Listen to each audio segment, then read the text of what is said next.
என்ன திருக்கச்சி நம்பிகளே, எவ்வளவு கையை அலசியும் கைப்பிசுக்கு போகவில்லையோ? வாருங்கள் அதிகாரியாரே. நன்றாக கை பிசுக்கு போக தேய்த்து கையை கழுவி கொள்ளும். கோயில் மடப்பள்ளி நெய்யாயிற்றே, அவ்வளவு சீக்கிரம் பிசுக்கு போகாது. அது போகட்டும், நம்பிகளுக்கு பசி போயிற்றா இல்லையா? என்ன திருக்கச்சி நம்பிகளே, உப்பு குறைவாக இருந்ததோ? முந்திரியும் நெய்யும் இன்னும் கூடுதலாக போட்டிருக்கலாமோ? நீங்கள் என்னை ஏதோ தவறாக எண்ணி பேசுகிறீர்கள் என்று புரிகிறது. ஆனால் எதை பற்றி என்றுதான் புரியவில்லை. புரியாதையா, உமக்கு புரியாது. இந்த நெய் பிசுக்கை தேய்த்து தேய்த்து கழுவுகிறீரே, உமது பாவக்கரையை எப்படி கழுவ போகிறீர்? மன்னிக்க வேண்டும், நீங்கள் பேசுவது உண்மையிலேயே எனக்கு புரியவில்லை. நம்பிகளே, வரதனுக்கு நைவேத்தியம் செய்யவிருந்த நெய்ப்பொங்கல் வெகுவாக குறைந்திருக்கிறது. இங்கு பார்த்தால் நீர் நெய்ப்பொங்கல் சாப்பிட்ட கையை அலம்பிக் கொண்டிருக்கிறீர்கள். அதுதான் என்று எதற்கு இழுக்கிறீர் பட்டரே?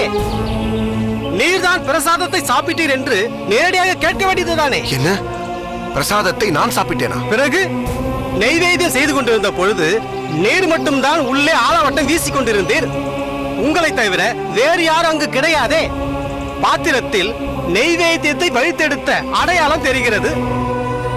பாதி நெய்வேத்தியம் குறைந்திருக்கிறது.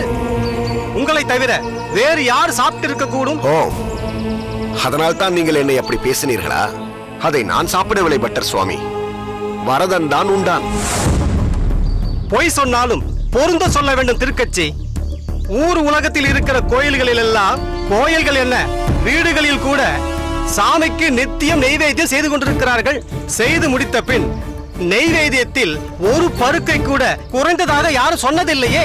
நெய்வேத்தியம் குறைந்தது எப்படி என்பது மர்மமாகவே இருக்கிறது. மர்மம் என்ன பட்டரே மர்மம்? இவர் நெய்வேத்தியத்தில் கை வைத்து சாப்பிட்டு விட்டு பெருமாள் சாப்பிட்டதாக பழி போடுகிறார். இதில் மர்மமும் இல்லை, ஒரு மண்ணாங்கட்டியும் இல்லை.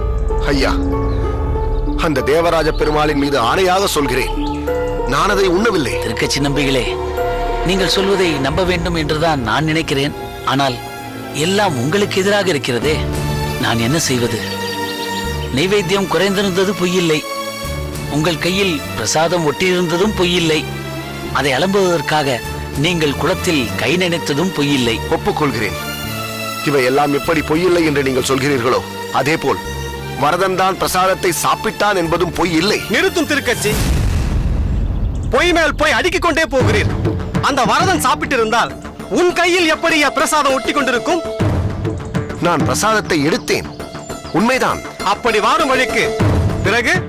ஆனால் நான் சாப்பிடவில்லை. பிறகு என்ன, பெருமாளுக்கு ஊட்டி விட்டீரோ?